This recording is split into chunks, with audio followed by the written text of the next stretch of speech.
Alors, on reste dans un registre assez féminin, Ouais. avec ce livre, donc Pucelle de Florence Duc. Effectivement, le titre est évocateur. C'est sorti chez Dargaud. Alors, avant de commencer, j'avais choisi une image en fait pour illustrer mon propos. Je ne sais pas si on va pouvoir la voir à l'écran, peut-être pas. J'imagine. Sinon, va bientôt arriver. Elle va arriver. Voilà. Alors, je ne sais pas si vous vous souvenez de ce genre de photos. Ça date un petit peu. Ce sont les photos dans les années fin 80, début 90, certainement. Oui, Anne Guedes. Ouais, Anne Guedes, c'est exactement ça. Ouais.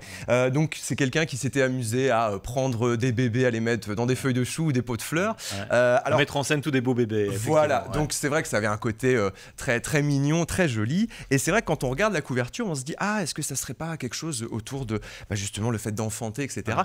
Non. Détrompez-vous, c'est pas du tout là-dessus en fait dont l'album parle en fait. C'est presque même, je dirais, l'antithèse d'un petit peu de tout ça.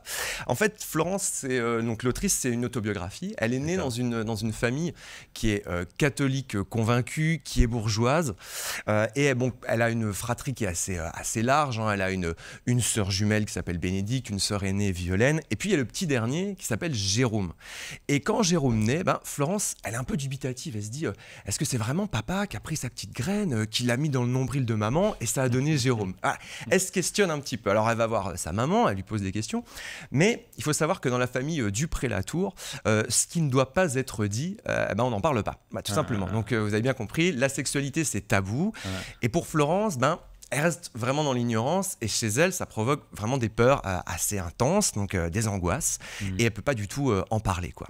Bon, à côté de ça, elle est pas bête pour un sou, elle est bien lucide, elle a bien compris ce qui se passe aussi dans la famille, c'est-à-dire qu'on a maman qui est vraiment, vraiment soumise à papa, c'est le boss de la famille, papa, clairement, il fait filer droit tout le monde, et il n'y a pas intérêt je dirais, d'aller voir ailleurs, si je puis dire, c'est vraiment un père assez autoritaire, et qui justement, auprès de ses enfants, il n'hésite pas à faire des abus de pouvoir en fait assez régulièrement, quoi. À côté de ça, Florence, elle s'épanouit quand même bien. La famille vit en Argentine. Finalement, elle décide de retourner en France et de s'installer en fait dans un grand domaine qui s'appelle le domaine Nago. Alors bonjour, les escapades en forêt, les rencontres assez bucoliques diverses et variées. Et puis, malgré tout, même si elle grandit, Florence, elle est toujours en quête de réponse par rapport à cette sexualité. Et puis, elle a bien décidé aussi de s'affirmer dans cette famille un peu particulière. Alors, c'est pas la première fois que vous parlez dans les chroniques de biographie en BD. En quoi celle-ci est-elle différente? Alors, déjà, il y a un ton en fait qui est développé dans l'album, qui est un ton résolument tragicomique. C'est-à-dire que l'autrice, elle nous parle en fait de ces peurs-là, des non-dits autour de la sexualité. Donc chez elle, c'est assez douloureux en fait de ne pas pouvoir parler de ça avec sa famille. Mais comme elle a justement cet humour en fait qui est propre, elle a vraiment un humour très particulier, justement, ça permet de véhiculer vraiment très très bien les idées qu'elle veut faire passer. Et justement, là où on a des thèmes qui sont parfois un petit peu lourds, le fait qu'elle utilise en permanence cet humour, finalement, ça confère à l'album en fait une grande force évocatrice. Donc ça, c'est très très chouette en fait à lire.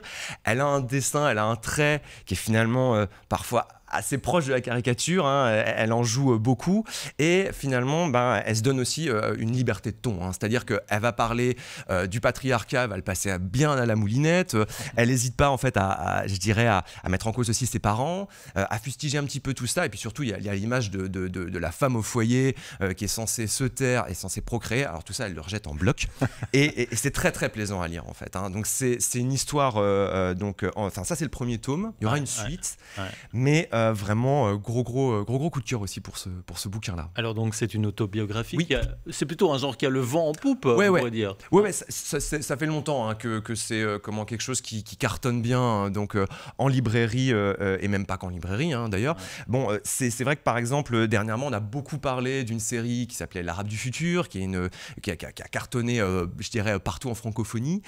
Et moi, j'estime que vraiment Pucelle a tout à fait sa place à côté de L'Arabe du futur. C'est un vrai récit de vie, et moi j'attends vraiment la confirmation dans le second tome, quoi. Eh bien, merci beaucoup Mathieu Morvan pour votre retour donc en plateau avec ces deux bandes dessinées donc à découvrir.